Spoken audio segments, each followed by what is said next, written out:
So after 6 months, the investigation of Mike Bickle and ihopkc is complete, and the results are beyond shock. Throughout the investigation, they have identified and interviewed 17 survivors, 3 who were minors at the time. I can't even speak some of these things, so I need to bring up a written statement for YouTube. So the 17 victims were either SA'd or experienced SA abuse, misconduct, including SA, can't even say this word, it rhymes with grape, clergy abuse, and spiritual abuse, perpetrated by Mike Bickle, beginning to our knowledge in the mid-70s. So folks, this is much worse than we could have ever imagined. I know myself, I am extremely grieved, extremely brokenhearted for the wake of destruction that IHOP has left behind it, a trail of dead bodies. Up to this point, I have tried to be respectful for all parties involved, but I realize that in 2025, I really have to take the gloves off and start calling spades spades. I got to be a lot tougher on these situations. I have covered the IHOP story since day one. I had a friend there who I was supporting as a worship leader there, as a missionary at IHOP when all of this went down. And I'll never forget the day that he called me on the cell phone. It said something's very serious going on here when the charges against Bickle came to light. Well, the report is out. Okay, and this report was a whopping 68 pages long. So if you want to go, they have a website where you can see the formal investigation, and it gives a detailed report, and then you can download the PDF file, which is 68 pages by Firefly. And it's just basically a long document here. And I encourage you, I'm going to link it in the video description and in the comment section for those that are interested. So in this video, I'm going to review the results of that report. Many people do not have the time to read a 68-page document in today's busy world. And so, yes, I encourage you to read it if you have the time, or at least go through it. But I will give a brief summary of the findings and cover the highlights of the report. So you're going to want to stick with me to the end. This report has so many deeply disturbing details and shocking information you're not going to believe. Hi, my name is Joshua Simone, and my ministry's name is called Torn Curtain. Many people keep calling me Tom. I guess I got to get a new logo. So hit the like button right now to help get this video out to more people, and also hit subscribe. I promise I will bring you the best Christian content. I'm going after tough and controversial subjects, so this isn't a ministry of criticism or discernment, but what I want to do is get discussions going on these things so we can have a better church for the future. So Tikkun International is an organization that has close ties to ihopkc. They were the ones that initiated this investigation, and they hired an independent third-party organization named Firefly to conduct the report. So this was needed because many people felt that the first report released from ihopkc directly using a law firm laptop did not include the information from the advocacy group who had all of the major informations and claims against Bickle. So we wanted to send out a major thanks to Ron Cantor, who spearheaded this investigation with a team of others to get this investigation done. Great job, Ron. I know that he's going to be my hero for 2025. I wanted to commend the survivors who were willing to come forward and to speak out on these issues. I know it's extremely difficult. This investigation cost over $100,000, and they are still short of $40,000 of their goal to cover the cost. So I invite you to help out in covering the cost, but it will help bring closure to so many who were hurt by ihopkc. This is a ministry with an international reach that has affected millions of people, and basically so they have a massive international reach, and that's why we're talking about this in a video like this. That's why we're talking about this publicly. This isn't a local church, but many were upset because they didn't feel that they felt that a lot more should have been uncovered. What many fail to understand is that most of the people who have been abused do not want to come forward. Okay, so I'm sure this investigation did not cover every single person that had been abused by the ministry because it causes them to relive the traumas all over again. So I'm certain that there was much more that wasn't uncovered. However, we should take comfort in the fact that this investigation was able to uncover some things. And this video is mainly going to cover the charges against Mike Bickle, but the investigation showed the failure of the leadership and the culture at ihopkc were pretty much pervasive. But for this video, we're basically really going to review the charges against Mike Bickle.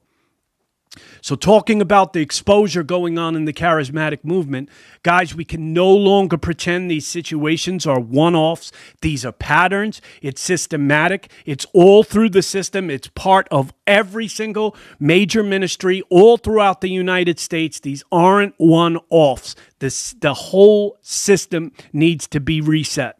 We have major problems in the charismatic churches, and we need to start to face these issues head on.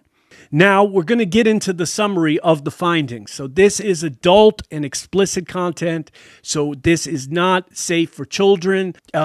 You need to get them out of the room. But first, let's talk a little bit about the investigation first before we get into the detail. Okay, so the scope and methodology of this investigation was an agreement between Firefly and Tikkun International that started on September 5th, 2024. And the specifics of the scope of the investigation were that Firefly shall conduct an independent investigation into allegations of SA misconduct by Bickle and his associations within ihopkc in Kansas City, Missouri, okay? And others in the leadership at ihopkc during that time. Whether there were systematic patterns of behavior within the IHOP community and the leadership that contributed to any of abuse, if the abuse is confirmed. So that was the scope of the investigation. A lot of times, these weren't just one-time situations. People wonder why people are so mad. People wonder why there's a cancel culture within Christianity. And I'm not recommending any form of cancel culture because some people do need to be canceled, like a Harvey Weinstein and Bill Cosby. But for Christians, if that person repents, if they turn from their ways, we can offer, no matter who they are, the son of Sam, no matter what they've done, we can offer them redemption in Jesus Christ. But at the same time, we do need to remove some leaders. And listen, guys, this is not just one-time mistakes here. If a pastor or a leader makes a one-time mistake and they fall into sin and they own it and they come clean, we can restore a person like that in some cases. And we can offer them grace and forgiveness. But these situations that we're dealing with happened over decades, happened over long times. They weren't just one-off situations. And then on top of it, to make it worse, these leaders hide, they don't repent, they don't come clean. So they've had the investigation made multiple attempts to contact Mike Bickle and have unable to elicit any response from him at all. So where is Mike Bickle? Where is Robert Morris? Where are these guys?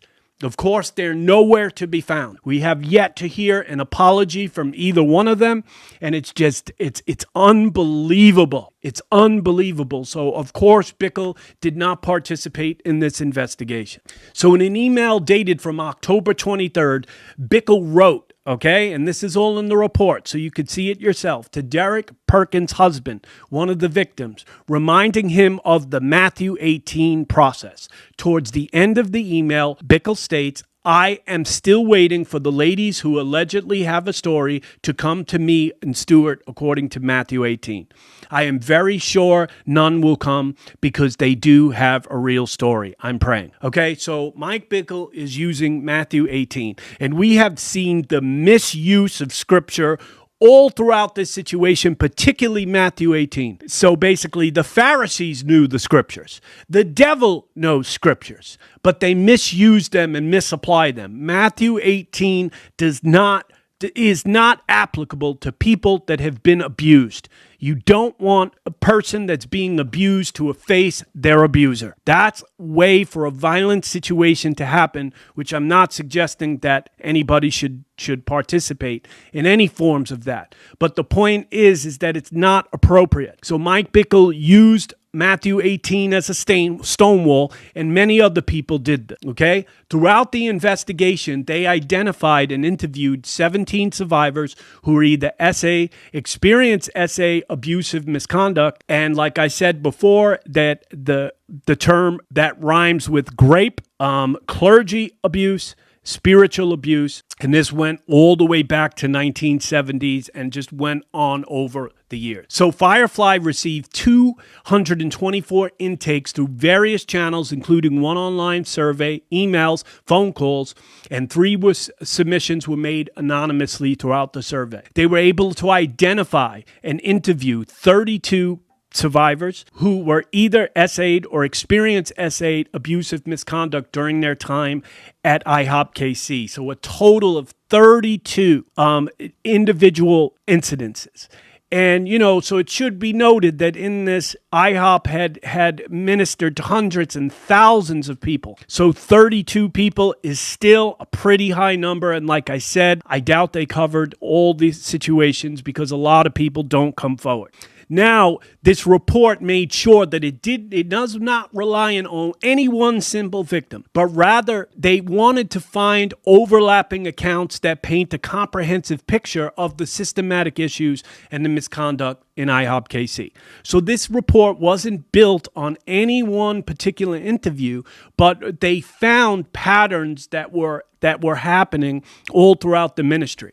So considering the combined voices of multiple individuals, the report highlights patterns of abuse, covers up failures within the leadership. The collaborated accounts provided a powerful foundation for advocating for accountability, transparency, and meaningful reforms within ihopkc. Okay, so ihopkc is still functioning. It's a very, very small shell of what it was. So again, big shout out to Firefly. They did a great job in this situation. This was a massive, comprehensive report here. Throughout the investigation, Firefly meticulously reviewed and analyzed over 6,000 documents related to this case. The interviews with 210 individuals, this report seeks to uncover the underlying dynamics that have allowed abuse to persist and go on even unaddressed. Okay? So throughout this investigation, like I said before, they found 17 survivors, okay, that went all the way back to 1970.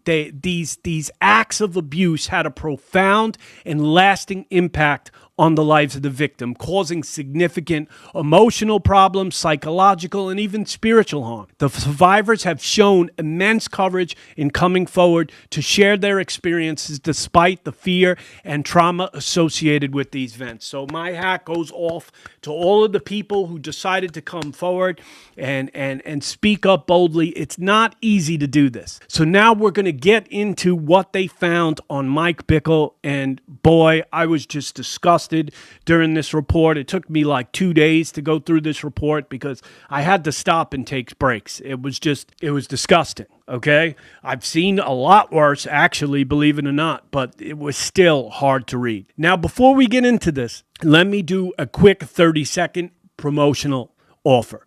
This video today is brought to you by Birch Gold. It's a way that I can fund this ministry because a lot goes into all of this, but I can offer a product that I personally believe in. Birch Gold is one of your most trusted sources for adding gold and silver to your investment portfolios, your 401ks, and IRA. It's not every day that you get an opportunity to buy into something gold and silver. I was reading in Britain, they have sources because people are buying gold at such a rapid rate that almost they can't even keep up with the demand that's going on. We have a similar situation here in the United States. So this isn't a fear message, but we should prepare and explore our options. And one way to explore your options and to secure your financial future is make sure that you own gold and silver. To say, like they say in the investment portfolio, in the investment world, the key is to diversify, diversify, diversify. So make sure you have a balanced portfolio and make sure you are covered. Invest in gold and silver is a great option. I myself and my family are doing it. and gold prices have done very well for the last 20 years. I'm investing in silver, so get your free gold kit today from Birch Gold. To find out how to do this, go to birchgold.com/TornKurt. Again, birchgold.com/TornKurt. At the end of the video, I'll play a much longer video for those who are interested. So now we're going to get into the charges against Bickle. And I'm going to be reading a lot of this directly out of the report. Again, I encourage you to read it yourself. On October 28, 2023, Bickle called eyewitness number 17. According to her, Bickle stated, "I need to let you know about a little fire. Deborah has come forward." According to this, Bickle went on to disclose that when Bickle and Deborah Perkins were in Paris, he was praying hard with her and he started kissing her. Bickle said on another trip he had booked a hotel room with Deborah Perkins to stay for a night, stating that Diane was out of town and Bickle had to go take a shower. When he got out, he had left the door open and Deborah Perkins saw him completely naked. When she questioned him about it, Bickle stated that he wasn't the most righteous man. Okay, so now we have here Bickle coming naked out of a shower and just, you're like, what the heck was this guy doing? I understand we all fall short of the glory of God and we can all make mistakes. And if it wasn't for the grace of God, it would be all of us. But Bickle is with a woman that he's 20 years older with, coming out of the shower naked. Guys, we just can't have this stuff. We just can't have this stuff in the church. So before they can address the specific abusive misconduct by Bickle and his associates at ihopkc, we must look at the systematic patterns of sexual abuse by the offender. Through multiple interviews, we were able to observe very distinct patterns that Bickle used in the course of his conduct. Sexual grooming is a manipulative process where the abuser builds a relationship, trust, and emotional connection with the victim to exploit and abuse them. And it often involves a series of calculated steps to gain the victim's trust and isolate them from others. So guys, this is a process. And whether the process is conscious or unconscious, it's still the same. Some ways they're working to get access into someone's heart, into their lives, and then to possibly abuse them. In this case, definitely. So most victims were roughly around 20 years younger than Bickle and were in positions where he had easy access to him. The age disparity and the victim's proximity to Bickle allowed him to exploit his authority and influence over them. By targeting individuals who were younger and more vulnerable, Bickle was able to manipulate and control them more effectively, further entrenching the cycle of abuse. As previously noted, this was observed in the story shared by Terry Hartley and Tammy Woods. Terry Hartley was 15 and Tammy Woods was 14. Both minors who both experienced the grooming behavior by Bickle. So I, as a former youth pastor, I take this very seriously, okay? Minors are a protected population. Okay, anyone under 18 is protected by the law, whether they're students in school, whether they're students in a youth ministry. We've got to protect this population because they're weak and vulnerable. And the truth is we've got to shelter them. And stuff that I saw in youth ministry with other youth ministers and ministries, I couldn't believe some of the stuff that I saw. I was in shock. But I could never have possibly imagined, ever thinking of abusing a minor. I'm not saying I'm perfect. I'm sure I have my issues. I've made mistakes. But how do you engage in this type of behavior with minors and you're 20 years older than them? This is a protected population. And this is why people were so upset. And this is why it seems like there's a demonic cancel culture element to all of this. People are outraged because it's minors. And they rightfully they should be. And I think this situation will help make a big change in the church world, okay? Back to the report. Bickle's behavior towards Deborah Perkins, an 18-year-old intern, followed by similar patterns of manipulation and control. He created a sense of dependency and obligation by showering her with gifts, money, and places to live. His regular visits to her apartment, taking her for rides, etc., She received special treatment from Bickle, okay, and Bickle's like this big celebrity at this point. The process made Deborah Perkins feel special and wanted, and she began to trust him. And then as time went on, Bickle inserted his control over her. He began to dictate her daily activities, limiting her interactions with others, reinforcing her reliance on him. And so, in other words, this report is going to point to the fact that it looks like he was trying to isolate her. Again, we don't know the motives of a person's heart, but the report is going to suggest that. So the special treatment that she received from him, she felt like it was a double-edged sword. It made her feel privileged, but at the same time trapped. So there was emotional turmoil caused by this manipulation that left her struggling to understand her own feelings in reality of this situation. That's why an adult and a minor shouldn't even be ever in a situation this close. It should never be one-on-one with a minor. There should always be an open door, a third party. You shouldn't even be in these situations. In a group setting in a restaurant, people observed Bickle with his hands on another woman beneath the table where he was seen rubbing the woman's leg. Another situation, Bickle was running his hands up and down a woman's leg at a restaurant with a group of people.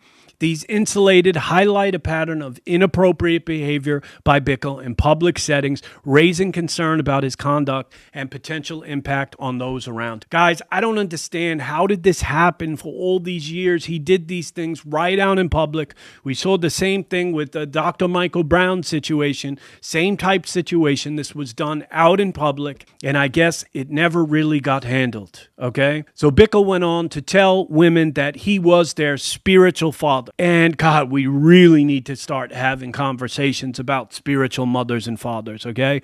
I've had a few in my lifetime, and I'm thankful and grateful for them. But Jesus said, don't call anybody father but your Father in heaven, okay?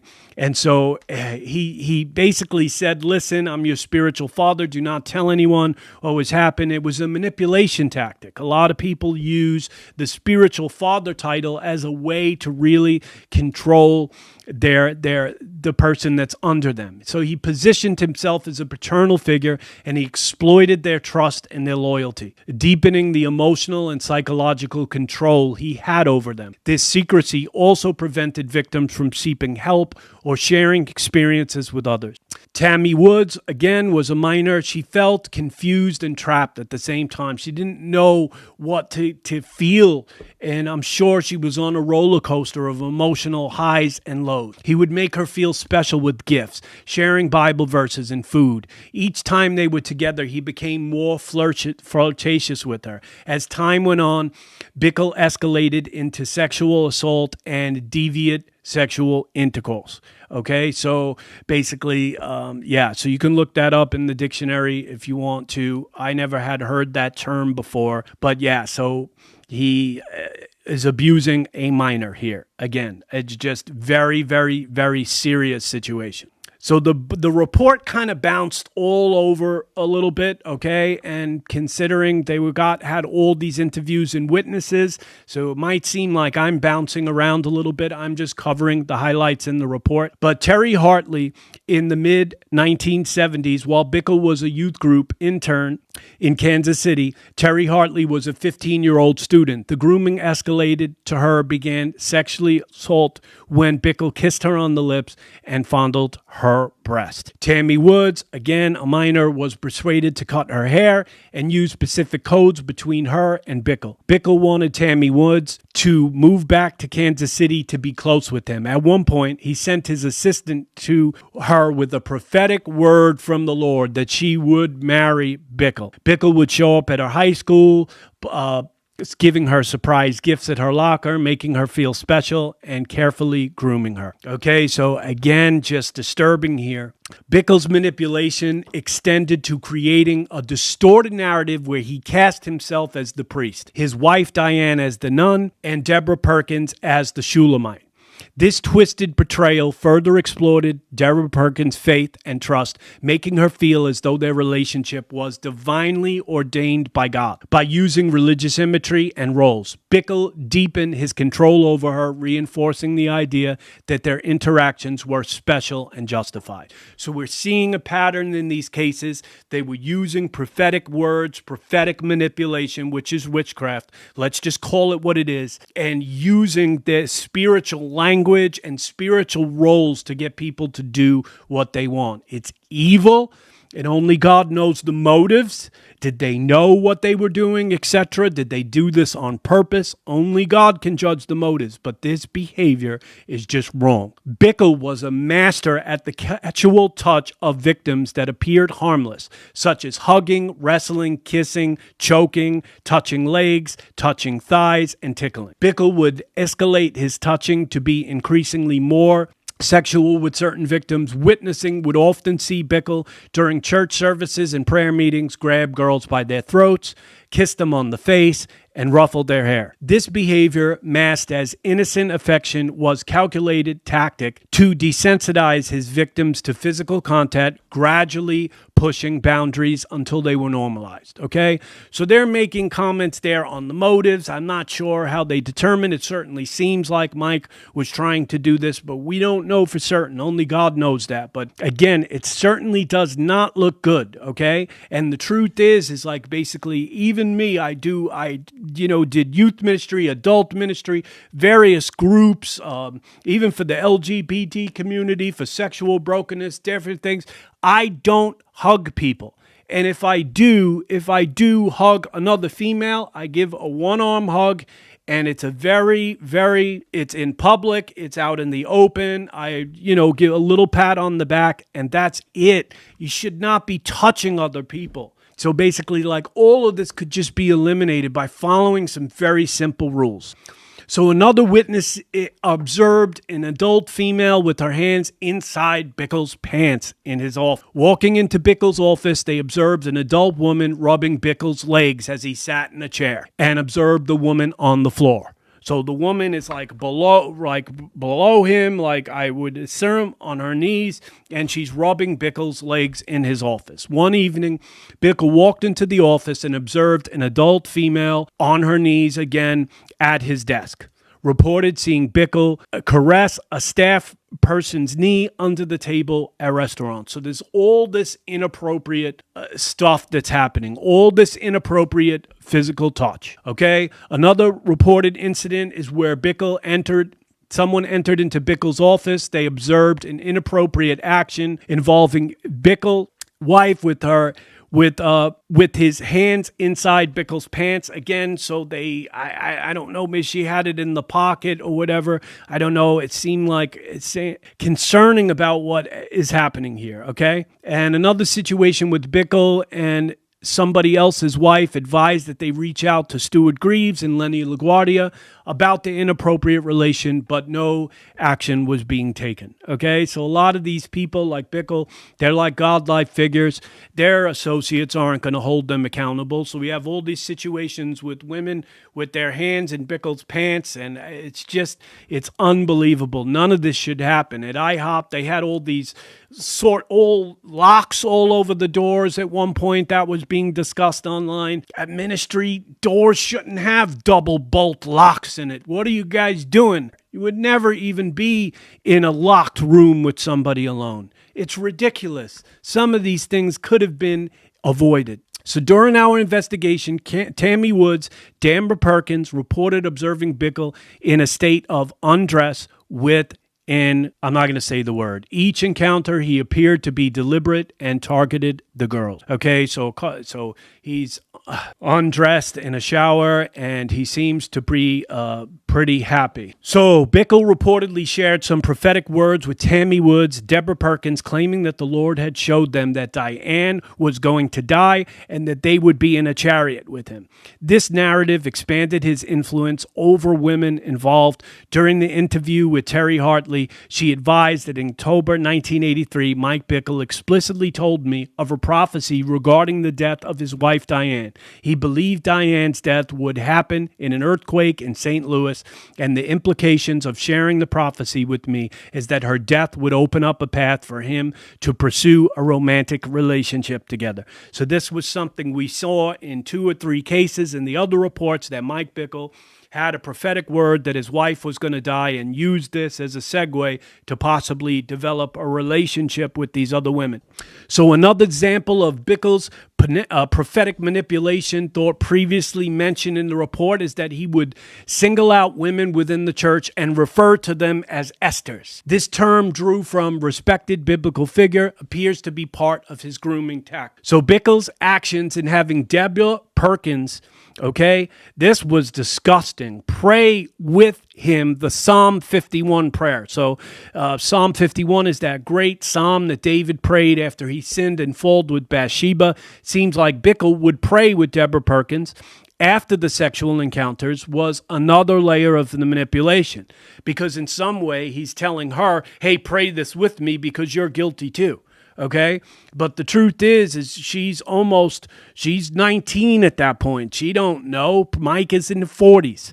So basically, it's just unbelievable getting her to pray for the forgiveness of sins. So this was just a bad tactic. Similar to Tammy Woods, this tactic only reinforced his control, but exploited her faith, creating a false sense of shared guilt. So basically, it seemed like Mike would do this with both Deborah Perkins and Tammy Woods, pray the Psalm 51 prayer for them.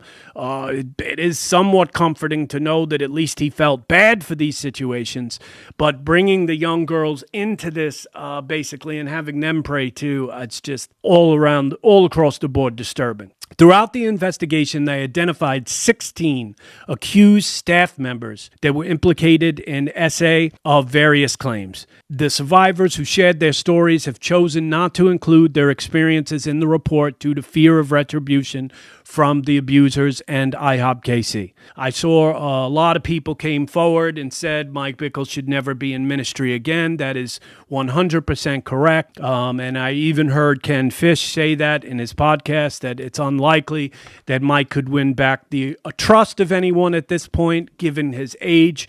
And so this permanently disqualifies him from ministry. So based on the document statements of victims and witnesses interviewed and the evidence in the forms of documents and correspondence with the accused, the investigation concluded that Bickle had committed spiritual, emotional, and SA with ihopkc. Bickle's reported abuse was an ongoing course of action and pattern behavior started in the 1970s based on victim accounts. Throughout the identified ihopkc programs, Bickle systematically groomed and developed inappropriate relationships with women all along. Then, using the Matthew 18 process to conceal, minimize, silence victims, and SA within the church. It further supports two of the above victim accounts show Bickle repeated behavior in using prophetic language to speak to victims, isolated victims, purchasing gifts, all these grooming tactics, controlling behavior, public praise and attention, and frequently touching of victims' bodies, kissing victims, and creating circumstances where victims would observe him undressed and aroused. Bickle's correspondence on December 12, 2023 acknowledged his inappropriate behavior, so it's important to know that Bickle came forward and admitted that he's been wrong in this.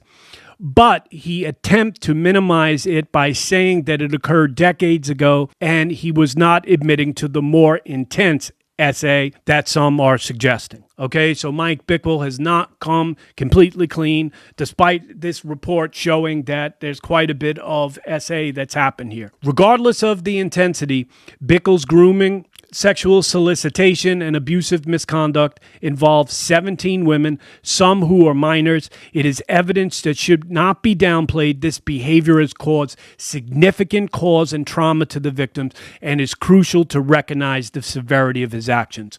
So just to pause real quick, when you abuse someone when they're in their developmental stages of life, some people could never recover from something like that. And some people don't. And because of Christ Jesus, we can break these patterns. There can be healing and restoration. But when people are abused in the formative years in their lives, it could just be devastated. So by minimizing his misconduct, Bickle not only undermines the experiences of the survivor, but also perpetuates a culture of silence and impunity. It is essential to hold him accountable to ensure that such behavior is not tolerated. Furthermore, this report finds a deliberate indifference by Bickle, the ELT, of minimizing reports of SA requiring victims confront their offenders and discouraging victims from seeking law enforcement assistance. Their actions, or lack thereof, contributed to an environment where victims felt unsupported and vulnerable. By downplaying the severity of the abuse and failing to take appropriate measures, Bickle and the ELT failed to protect the victims and uphold their duty of care. This indifference not only exacerbated the trauma experienced by the victims, but also allowed the perpetrators to evade accountability and continue this misconduct. So this report closes with common sense suggestions for ihopkc for the future, which should be a letter to all ministries. That's why I'm doing a video like this. We could use this as a learning experience. So the report also said people need training and education on abuse. Most people don't have a degree in counseling or basically went to get seminary training or stuff. We've got to teach people and give education on how to spot abuse and know abuse, okay? Another suggestion was clear policies on organization for them to have set policies in place for these situations, as well as procedures on how to handle the different forms of abuse claims. So the safe procedures in place also to help those who might come forward where there would be no retaliation for them going forward to report abuse claims, okay? So that was it for this report.